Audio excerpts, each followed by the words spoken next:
Hello दर्शकों, अपने channel के माध्यम से आप सभी दर्शकों का मैं स्वागत करती हूँ।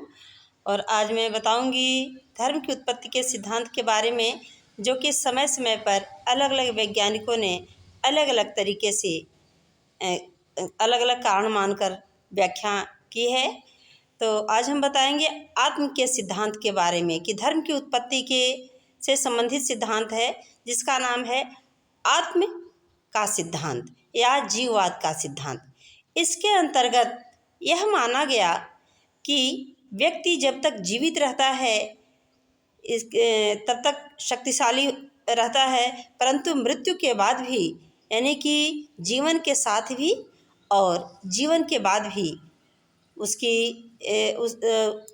वह उसमें एक प्रकार की शक्ति होती है, क्योंकि सिर्फ शरीर की मृत्यु होती है और आत्मा की मृत्यु नहीं होती है।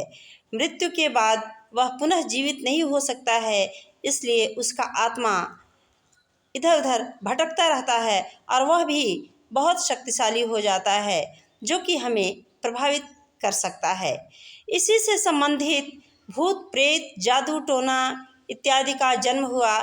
लोगों का ये मानना था कि व्यक्ति मृत्यु के बाद भी अनंत शक्तिशाली हो जाता है, जो कि भूत प्रेत के रूप में व्यक्ति सामने आ कर के और हमें प्रभावित करता है, जिससे कि पितृ पूजा की परंपरा चालू हुई। जैसे किसी के पूर्वजों की मृत्यु हो गई है, तो पूर्वजों को प्रसन्न रखना धर्म समझने लगे लोग, क्योंकि यदि पूर्वज प्रसन्न नहीं रहेंगे या ऐसी मृत आत्माएं जो कि अतृप्त हैं प्रसन्न नहीं रहेंगी, तो जिससे हमारा नुकसान होगा, जिससे हमारा विकास नहीं होगा।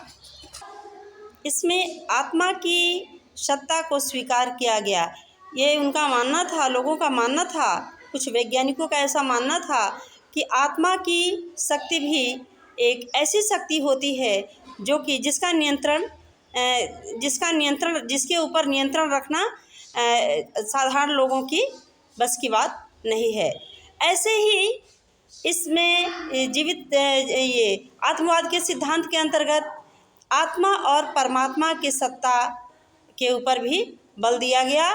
अदृश्य शक्ति मानकर, एक आत्मा को अदृश्य शक्ति मानकर, एक शक्तिशाली सत्ता मानकर उसकी पूजा की गई, उसकी आराधना की गई। लोग उससे भय खाने लगे और अपने नुकसान के डर से उनका पूजन करने लगे, उनकी आराधना करने लगे और उनकी सुरक्षा करने लगे। इस प्रकार से धर्म की शुरुआत हुई, ऐसा मानना है कुछ वैज्ञानिकों का। धन्यवाद।